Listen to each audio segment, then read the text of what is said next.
Welcome to the Investor Coaching Show. Here's your host, Paul Winkler. And welcome to the Investor Coaching Show. Paul Winkler talking money and investing here as always, and joined Mr. Jim Wood hanging out here with me for this hour. Good day, sir. Man, good day, eh? And then so the guys from the Bob and Doug McKenzie. It's going to be that time. They have the Christmas song. We'll probably be hearing that. That's going way back. Those of you younger people have no clue what we're talking about. What? Yeah, right. That's exactly it. All right, so we talk about finances and help clear up some of the myths of investing and some of the myths that are out there. It just seems like there are so many people out there giving guidance without a lot of academic backing to what they're saying. More about that other times. So, Jim, I'll let you kind of run. What do you got? I figured let you throw out some topics, and I'll just respond. Well, that sounds good. I've been doing a little bit of reading, and let's talk about an article. This is from Michael Kitz's website, kitzes.com. Mm-hmm. And so, where Michael does a lot of work is you'll find a lot of the college work and financial planning. You'll see articles, things written. He has something called the nerd's eye view because he's very nerdy. Yeah, absolutely. And this was written by Larry Swedroe. But avoid getting caught up. I remember meeting Larry 25 years ago. Yep. Yeah. So anyway, good researcher. Yeah, he does a good job. Yes, does a real good job. Academic research, that type of thing, applied academics. But this is just avoid getting caught up in big market delusions, and particularly talking about a case study with electric vehicles. But I always think it's always a good topic, right? Bubbles. In terms of people getting really, really excited about some new technology, some new product or something that has this vast use. There's a huge market for it. And so people say, yeah, I want to invest in that because that's going to make me rich. It's going to be the up and coming thing. It's interesting because trying to predict the future on those types of things is just next to impossible. I mean, who would have thought that, like the news would come out that the range on the vehicles would be much shorter than what was expected? Yeah. Who would be able to figure out the geopolitical risks of investing in something where you need materials from other countries? Then who would predict that Exxon would actually start drilling for lithium in the United States? I mean, that's the latest thing. Yeah, and it was in the news this week. They actually, and who would think it would be an oil company? Because what does everybody always say? Oh, this conspiracy. Those oil companies are trying to buy up the technology, and they buy it up, and then they go and quash it. They just destroy it so it doesn't compete with them. And lo and behold, you find out that Exxon's actually drilling in Arkansas. I think it was for lithium. They're looking for the next up and coming thing. So anyway, and that's what rational companies do, right? They want to continue to exist. If they think that there might be some future issue with their current products, they want to change or expand their product lines. Case of a company that didn't do that, of course, Kodak. Oh yeah, they invent the digital camera, and they decide that it's going nowhere. Right. Which is kind of funny if you think about it. Yeah. It's going nowhere. And everybody's got one in their pocket now. Right, exactly. And that's just it. People, there's new technologies. Historically, this has happened time and time again. And of course, you look at the dot-com bubble. There's housing bubble wasn't new technology, but it was a big market that kind of blew up again, that people were throwing extra money at for a while. But and it even goes back to 1841. Charles Mackay writing about the extraordinary popular delusions and the madness of crowds. And even talking about that. So this is something that, happens generationally. Yeah, the madness of, and of course, you look at the madness of crowds and they haven't changed. People say the markets are so volatile now. They've always been volatile. There have always been madness in crowds where people chase things. And I love Burton Malkiel's, his whole history of that, walking through, and he just walks back through the 1960s, as I recall, and But the madness of crowds, people get excited about things, they run them up, and they turn out to not be what they think they're going to be, or they're bigger than they think they're going to be, one way or the other. They're wrong. And then, of course, people get hurt. Yeah, investing that way. And that's just back to kind of a basic investing lesson. Investing isn't gambling and speculating. It's not hoping you get lucky and you buy the company that's going to dominate this big new market. People think that you have to do that to be a successful investor, and it's just not true. And unfortunately, that's the message that they're fed constantly. But so what makes this big market delusion? Well, this article talks about 4 factors, and one of it is the degree of overconfidence, and that's not only overconfidence investing, overconfidence by investors throwing their money at these companies, but people running the companies that are just thinking that we're going to dominate this marketplace and we're going to outperform and we're going to sell so much, and whether it's in their projections, their company documents, or company culture, whatever it is, that they are driving. Just overestimating essentially their own products and investment abilities. And that, Jim, it reminds me of the research on small cap growth stocks. Because they were small companies that were growth oriented, really great companies, well run. And then what happens is you have the hubris of the CEO of the company thinking that they're better than they really are. They've got more prowess than they actually do.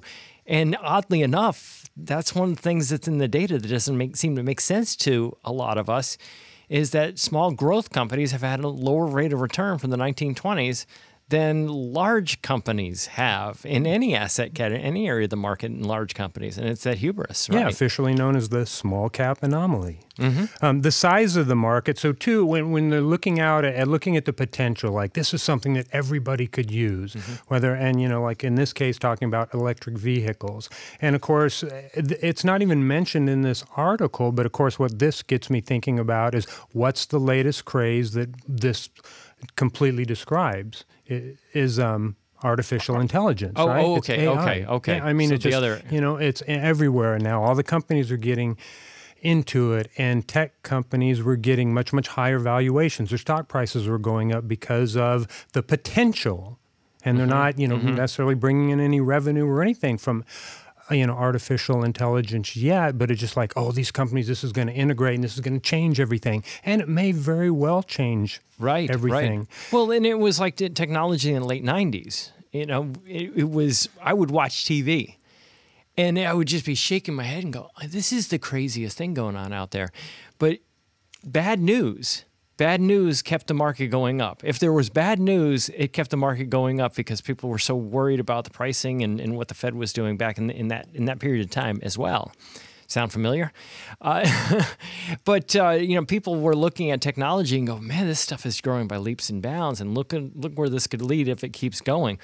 And the problem is that when you look at the trajectory of information and how it affects the valuations of companies, how it affects the possible growth rate of companies, it's not a line that keeps going at the same level. You might have huge jumps in short periods of time, and it would be like saying, you take a mutual fund, for example, and you get a mutual fund with a 3-year track record, let's say, of 15% or something like that. And you go, wow, if I get a 15% rate of return every year for the next 20 years, here's how much money I'll have. I mean, that's not how markets work. They don't go straight up. And nor does the growth of technology. It'll go up, it'll plateau, and then, then you'll have your gains. And then all of a sudden people will notice that it doesn't have the growth rate that it did before. And then they recognize too late that they paid too much for investments, and those investments come crashing down in value. Hence what happened in the tech bubble in the early part of 2000, 2001, 2002. Absolutely, and there's a name for this, and I wish I could come up with it because I read this and the concept always stuck with me, but the name didn't.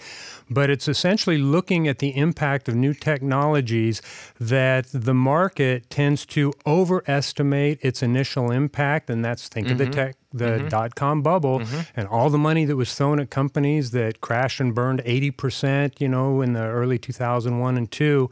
But long-term, that technology sometimes is underestimated. So short-term, people bet on it and get huge valuations that crash, but 10 years later, that technology is having a huge impact. Yeah, that's an interesting concept, that it's actually underestimated in the long run, overestimated in the short run. Exactly. Yeah, so... And you think of the internet, and I mean, that's absolutely true, because all the things that were promised in, early 2000, everything, compared to what's happening today. Right. A decade later. Yeah, it's much worse than we thought it would be. No, I'm just joking. Talking about people's addictions too. So, and talking about like what are some of the warning signs of this big market delusion? Well, a lot of stories, a lot of media stories, a lot of media coverage. And I think that's what really drives so much of this. It's the next hot thing, and this is exciting. This is going to change everybody's lives. And there's just the part of many of us that think, well, hey, how can I profit from that? I should buy that company because I might get rich. Because you want to think, wouldn't it be great to have bought Amazon when it was public, or Microsoft when it first came out, or all those things. And so you start thinking that way, but that's not reality. That's like hoping to win the lottery ticket. Yeah, it's hindsight, and we think that we should have been that person that figured out which company was going to benefit the most. I was doing some research this week because so often I hear people say, 12% rate, look for mutual funds, rate of return should be 12%, and look for funds based on short-term track record, 3, 5, and 10-year. You hear that type of thing. And one of the guys in here was actually going through, Brian's been going through the CPA exam work. And he says, so often they teach that, look at 5-year track record, and they look at short-term performance, even in that curricula.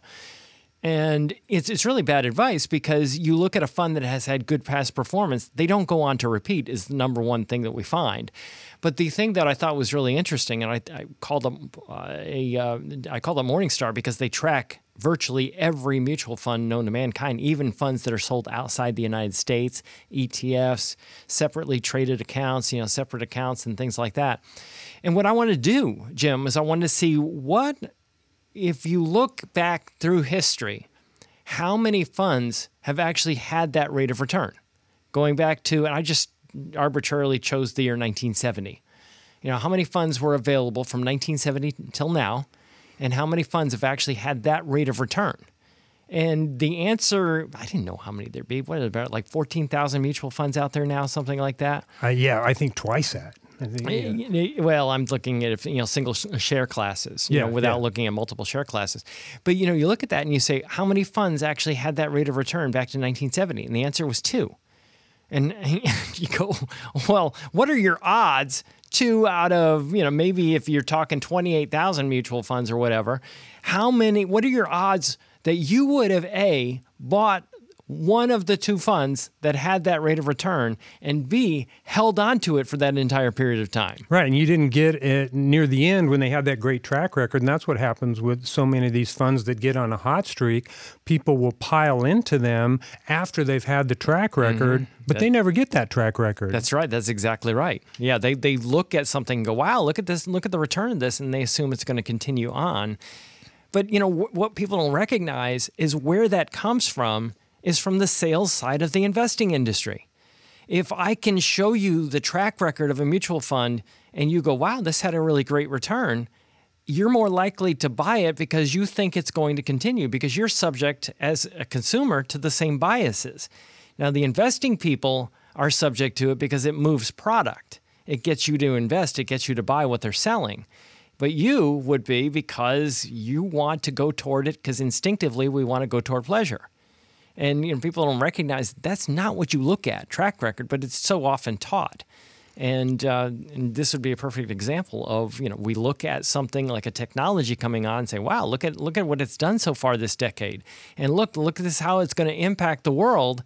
And you may be right, it may impact the world that way, but the returns are gotten typically before you ever figure out that you want to invest in it. And then by then, the horses out of the barn. Right, and we're wired to learn from experience. You put your hand on the hot stove, you burn yourself, you say, okay, maybe I shouldn't do that anymore. And like you say, we want to move towards things that are pleasurable. If it's our favorite ice cream, we want to buy more of that. If we like pizza, we want to buy more of that. And it works great from a survivability, from living in a cave, trying to find food and things like that. But those same skills don't apply to investing. Well, yeah. So we talked about the first one. And the second one, The first one, just reiterate for those who just tuned in.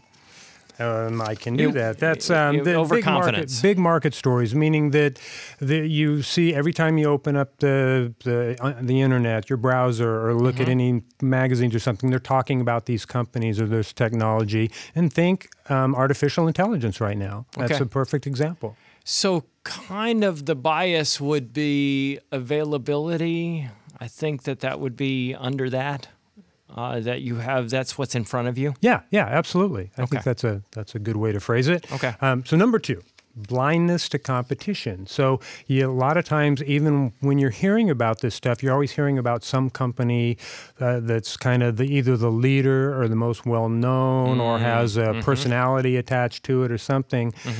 But whenever there's something like this, it's capitalism. There's going to be competition. And so a lot of times people will forget that there's a lot of companies that are trying to succeed out here, and maybe just 1 or 2 out of many are going to be successful. And how likely are you to actually be able to just pick those winners? And what happens then is that all the companies tend to go up in value, even if at those valuations, even if all of them are successful, you won't get the revenue to justify their stock prices. So if we were going to use a real life example here, it would be, let's look at cell phones, and we look at Motorola, the inventor of the cell phone, and we think, wow, they're inventor of a cell phone. They ought to do really, really well because people are going to be wanting to use cell phones.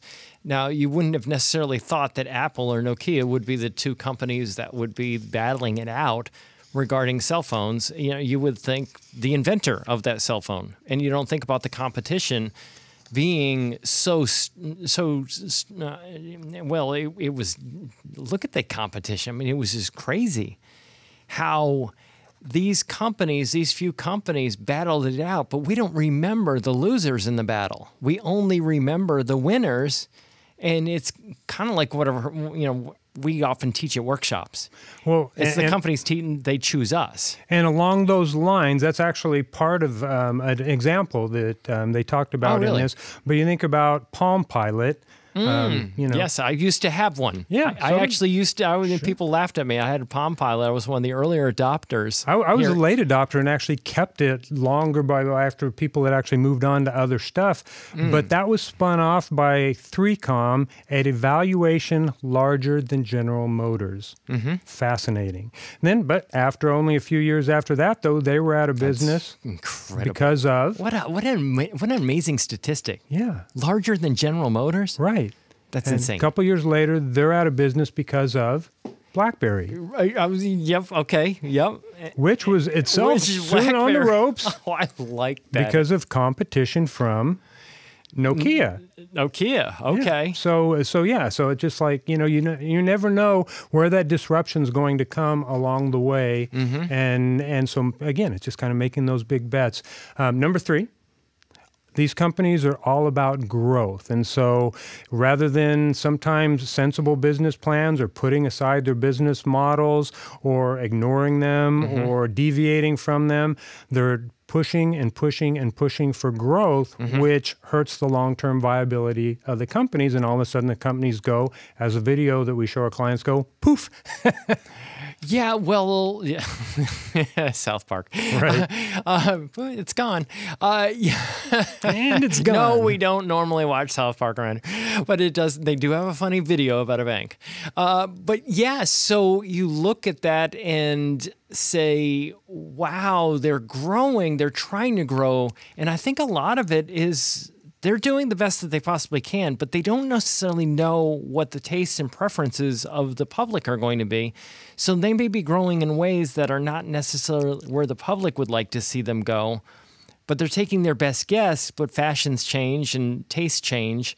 And therefore what happens, they throw money into projects that might work out wonderfully well, but they may also flop wonderfully.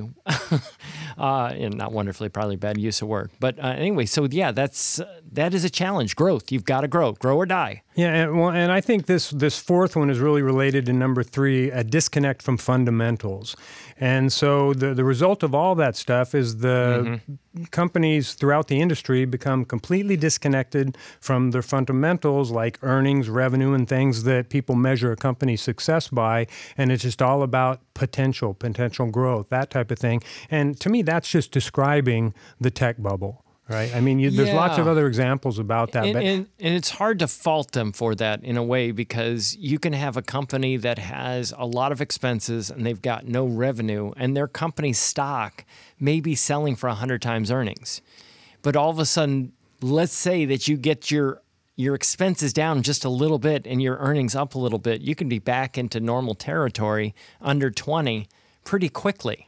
Well, what I remember about this idea is that when I first got into the industry, somebody was giving us a talk about some of the tech stocks and talking about, I believe it was pets.com. There was a talking sock puppet or something. Yeah, that was used as an example a lot, sure. Absolutely. And that company having a higher market capitalization than major airlines that owned hundreds of planes. Oh, yeah, that is ridiculous. Exactly. That's a really good example, because we do see that.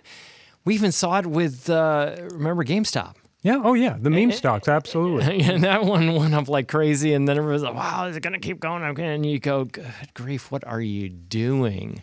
And, I remember being interviewed. Pamela Furr actually was interviewing me and talking to me about it. And she goes, what's going on? I says, it's a greater fool theory. What will people pay?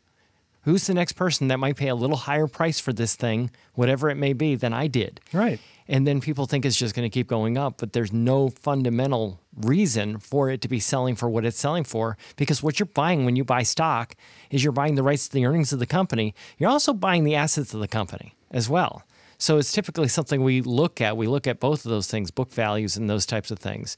And quite often and I'm not saying that you use this to determine which stocks to buy and which stocks not to buy, but this is what markets do. You're not going to be able to use this information, in other words, to increase your returns through your just brilliant prowess and anything like that. Because it just reminded me of a conversation I was having with a friend of mine this week, and she was talking about a friend of hers that was all into, she was talking about, you need to yank all of your money out of this bank, her friend goes. And she says, what do you think? What do you think, Paul? And I said, well, number one, I asked her about the amount of money she had in the bank. We were talking about FDIC limits. We were looking at what happens typically when banks get taken over and so on and so forth. I wasn't going to give her any kind of guidance on whether that particular bank was going to go under. It was a very large bank. But, the thing that she was talking about is that the stock market is just it's being rigged by the rich. And I said, oh, really? Well, how is it then that the rich, if you look at the growth and the wealth, the research that has been done on the growth of the wealth of the richest people in the world, why has it been lower for the vast majority of them than the stock market growth over the last 30 years? Now, there are a couple of anomalies that we can pick out, for sure. They're the winners of life's lottery. But the reality of it is most wealthy people can't get returns that are higher than the market when it really gets down to it. If it were really rigged, who would rig it? Those really wealthy people. And they would be getting huge returns out of doing that. And she goes, wow, good point. And I said, yeah. And the reality of it is that there are too many players in this thing called the market to rig it. It's not like where you can corner the market in some areas that, you've seen stories about that in the past where, certain things, commodities, where the market has been cornered or the supply has been controlled in those areas. You don't have that same thing happening in markets. So it's a lot of this stuff, you get people that they hear things, they get scared, they make decisions based on emotional types of criteria. And, this lady we were just talking about, I says, you look back a couple thousand years and people were quitting their jobs because, and Paul Paul the Apostle told him, don't quit your job. You're not going to eat if you don't work. It's like conspiracies aren't anything new. But yeah, go ahead, Jim. No, I'm just thinking, you think of all the rich people that have been in the news over years. So you think it's rigged for the rich, but think of all the rich people that were taken advantage of by Bernie Madoff. I mean, there's a laundry list of celebrities and even, billion-dollar investment managers that lost money. And there's lots of other things where they've been scammed individually or as groups and things like that. And if it was all about just the rich, then, like I said, there wouldn't be that many stories like that. So back to this, and you're talking about... let's kind of lay in a nutshell, what would we say this topic really is? That Well, in big market delusions, meaning that people just getting overexcited about individual companies or individual new technologies and kind of putting all their hopes and dreams in terms of their financial future.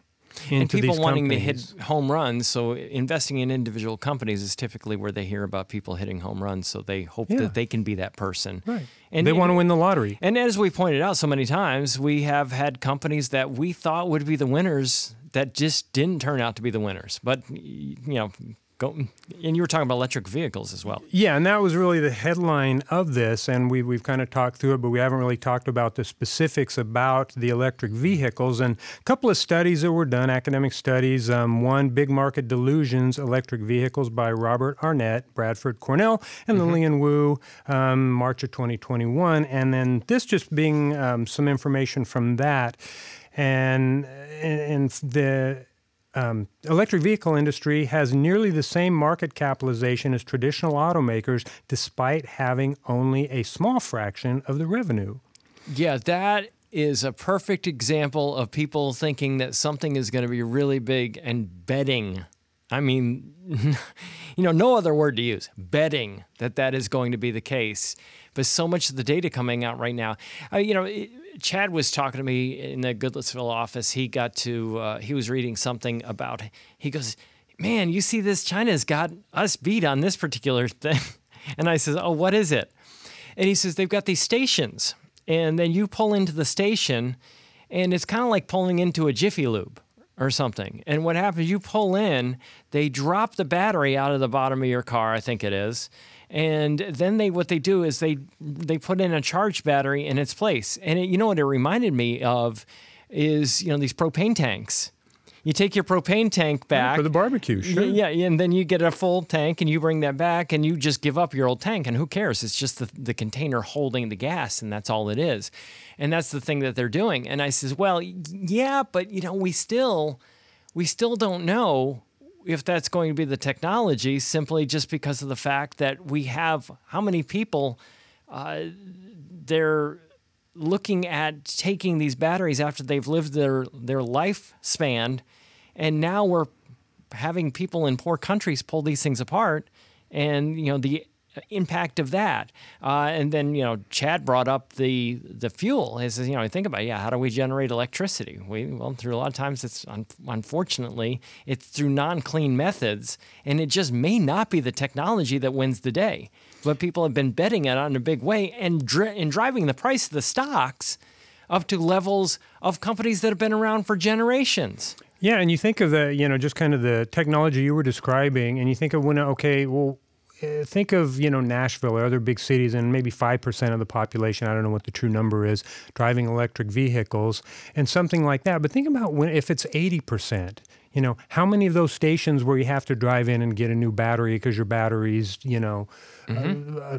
completely depleted or something like that ongoing. Just think about some of the lines you have to wait in just to get a smog check. Mm-hmm. So you think, but what's great about that is that it's innovative, and it's maybe, okay, this is a problem, this is a possible solution, and I did like the idea, be. yeah. And so, and I think that's ultimately what drives these things forward, and I love that about capitalism, is that it pushes those things, but where the problem is, of course, is when people start betting on, okay, this technology is going to be the winner. Mm-hmm. I think that long term, we're going to get, as history shown for the last, 9 decades, or really even longer than that, the world's getting healthier and wealthier and will continue. Mm-hmm. But trying to predict, winners and losers on that. But I did make the point about that Now, you're talking about the companies that, and hoping that those companies that have come up with these technologies are the winners and they're going to benefit greatly. And one of the things I point out to people all the time is it isn't necessarily the company that comes up with the technology that benefits and wins. It's the user of the technology, because users of technology use it to reduce their costs, to increase their profitability, to increase their productivity. And so often we forget about that. It is not necessarily the company that comes up with the technology. It is often the end user that benefits. And if I'm not investing in those companies that are going to be the ultimate users of the technology, I could be missing out on a lot. And I could be taking way more risk than I should be taking, to where I could end up with a couple of companies that I thought were going to be winners, and they ultimately did not end up being winners. Absolutely, and I'm going to touch back on that point here in a minute after I just finish this little one more thought or some notes on this. Talking about Tesla's market cap of $752 billion at the end of 2021.